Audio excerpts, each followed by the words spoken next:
Pernah nggak sih kamu mau ngelakuin sesuatu, tapi malah mikir terlalu lama sampai akhirnya nggak jadi? Pengen bikin konten pertama tapi malu kalau hasilnya jelek dan nggak ada yang nonton? Atau sesederhana pengen mulai usaha kecil tapi keburu kepikiran. Nanti orang mikir apa ya? Kita bilang kita takut gagal. Padahal kadang kita cuma takut terlihat gagal. Dan itu berbeda. Takut gagal bisa dilawan dengan belajar. Tapi takut terlihat gagal itu soal harga diri, soal penilaian, soal apa kata orang. Makanya banyak dari kita yang lebih milih mundur daripada ngambil langkah pertama yang bisa bikin kita kelihatan rapuh. Di video ini kita akan ngobrol soal rasa takut yang enggak kelihatan, tapi sering banget nahan langkah kita. Fear of judgment. Rasa cemas akan dilihat gagal. Dan gimana caranya pelan-pelan ngelepas belenggu itu, biar kita bisa gerak, walau belum sempurna. Kenapa kita takut gagal? Dari kecil kita belajar bahwa yang dihargai itu hasil, nilai 100, dipuji. Dikasih es krim, dibanggain ke tetangga. Nilai 60, diomelin. Dibilang kurang serius. Waktu menang lomba, orang rumah cerita kemana-mana. Tapi waktu kalah, kita diminta diem-diem aja. Jangan bilang siapa-siapa. Dari situ pelan-pelan kita belajar. Berhasil layak dibanggakan. Gagal, sesuatu yang harus disembunyikan. Dan kita bawa pola pikir itu sampai dewasa. Kita jadi mikir, nilai kita sebagai manusia tuh bergantung dari performa. Bergantung dari seberapa bagus kita terlihat. Bergantung dari validasi luar. Jadinya, tiap kali kita pengen nyoba sesuatu, kita langsung mikir, kalau gagal, aku bakal kelihatan gak mampu. Kalau kelihatan gak mampu, orang bakal menghakimi aku. Kalau orang menghakimi aku, berarti aku memang gagal sebagai pribadi. Padahal itu gak bener, tapi perasaan itu real. Dan yang bikin makin berat adalah dunia sekarang rasanya kayak panggung 24 jam. Setiap langkah bisa dilihat, dinilai, dikomentari. Tapi lucunya, di tengah semua rasa takut itu, kita lupa satu hal penting.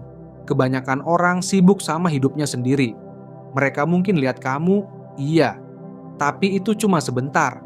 Terus balik lagi ke urusannya masing-masing. Jadi mungkin yang terus menghakimi itu bukan mereka, tapi kita ke diri sendiri. Fear of judgment. Rasa takut dihakimi itu nyata, dan anehnya seringkali lebih nyakitin dari kegagalan itu sendiri. Bukan karena kita nggak sanggup jatuh, tapi karena kita takut ada yang nonton waktu kita jatuh. Kita takut dicap nggak kompeten, takut diremehkan temen, keluarga, orang random di internet. Takut ada yang nyinyir, ya udah kelihatanlah dari awal pasti gagal. Dan yang paling berat, takut bikin kecewa orang yang udah percaya sama kita. Akhirnya, kita diem, kita tahan diri. Kita bilang, aku lagi nunggu waktu yang pas. Padahal kadang, itu cuma cara halus kita buat bilang, aku belum siap malu. Dan itu wajar. Karena menurut riset dari ilmuwan sosial seperti Brené Brown, rasa malu atau shame itu salah satu emosi paling menyakitkan buat manusia. Lebih dalam dari rasa bersalah. Karena shame bilang, ada yang salah sama diriku. Bukan cuma, aku melakukan sesuatu yang salah. Dan rasa malu itu muncul waktu kita merasa dilihat gagal oleh orang lain. Di penelitian lain, psikolog bernama Mark Leary menyebut fenomena ini sebagai self-presentational anxiety. Kecemasan yang muncul ketika kita merasa citra diri kita di mata orang lain terancam. Kita jadi lebih mikir, gimana mereka akan lihat aku, daripada gimana aku bisa belajar dari ini. Itulah kenapa kita lebih rela diam, daripada melangkah dan ambil resiko dilihat gagal. Kita tahan mimpi, kita redam ide, kita simpan keinginan. Semuanya karena takut kehilangan wajah. Tapi pertanyaannya adalah, sampai kapan? Sampai kapan kita nunda hal-hal penting dalam hidup hanya demi menjaga citra? Karena kalau dipikir-pikir, yang kita lindungi itu bukan masa depan kita, tapi ego kita. Siapa yang sebenarnya kita takutin? Kalau kita jujur, mungkin kita bisa jawab. Yang kita takutin itu bukan kegagalan, tapi ekspektasi orang-orang tertentu. Mungkin orang tua kita yang dari kecil berharap kita jadi sosok tertentu. Mungkin teman lama yang selalu menjudge berdasarkan masa lalu kita. Mungkin netizen yang bahkan nggak kenal kita, tapi komentarnya terasa seperti kritik tajam. Dan yang lebih rumit, kadang kita nggak cuma takut dengan apa yang mereka pikirkan, tapi kita takut dengan apa yang kita pikir mereka pikirkan. Kita hidup dalam ketakutan akan suara-suara yang terus bergema di kepala. Suara yang bilang, kalau kamu gagal, apa kata mereka? Suara yang selalu bikin kita merasa nggak cukup. Padahal, suara itu bukan milik kita. Pernah nggak sih kamu mikir, kenapa suara-suara itu punya kuasa begitu besar atas kita? Kenapa kita biarkan ekspektasi orang lain memengaruhi keputusan kita? Kenapa kita kasih suara mereka kuasa atas arah hidup kita? Yang menarik adalah, seringkali mereka nggak tahu apa yang sebenarnya kita rasakan. Kadang-kadang, mereka nggak tahu apa yang kita perjuangkan. Tapi kita, dengan segala perasaan takut itu, malah memberi mereka kuasa. Kuasa untuk menentukan siapa kita, tanpa kita sadari. Padahal, seharusnya kita bisa memilih siapa yang berhak punya suara dalam hidup kita. Kita yang berhak memilih suara mana yang layak kita dengar. Kita sering lupa bahwa yang paling penting adalah bagaimana kita melihat diri kita sendiri, bukan bagaimana orang lain melihat kita. Menghadapi dan mengatasi fear of judgment. Sekarang, kita udah bahas kenapa ketakutan ini muncul. Tapi gimana caranya kita mulai lepas dari belenggu rasa takut ini? Langkah pertama yang sering kali kita abaikan adalah menerima bahwa ketakutan itu manusiawi. Kita semua pernah ngerasain takut, bahkan orang-orang yang kelihatannya percaya diri sekalipun. Ketakutan itu bukan tanda kelemahan, tapi bagian dari perjalanan kita sebagai manusia. Malah, menurut Brené Brown, rasa takut itu bisa jadi indikator yang baik. Itu tanda kalau kita sedang keluar dari zona nyaman, dan itu berarti kita berada di jalur yang benar, menuju pertumbuhan. Tapi bukan berarti kita harus diam, kan? Kita bisa belajar buat memiliki keberanian untuk tetap maju, walaupun rasa takut itu ada. Satu hal yang bisa kita mulai adalah dengan mengubah perspektif kita terhadap kegagalan.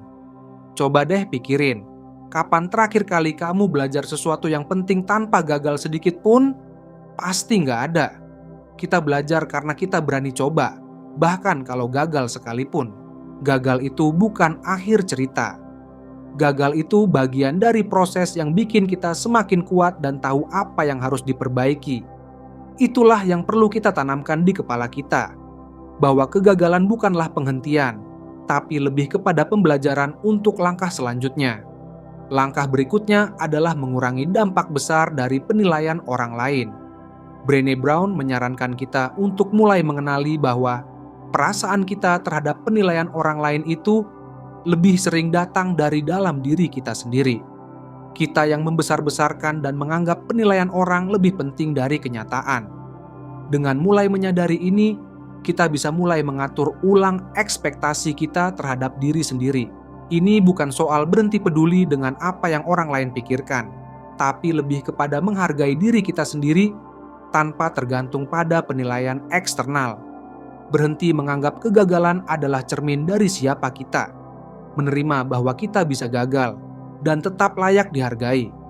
Lalu ada satu langkah penting yang bisa bantu kita ngelewatin rasa takut ini, yaitu mulai dengan langkah kecil.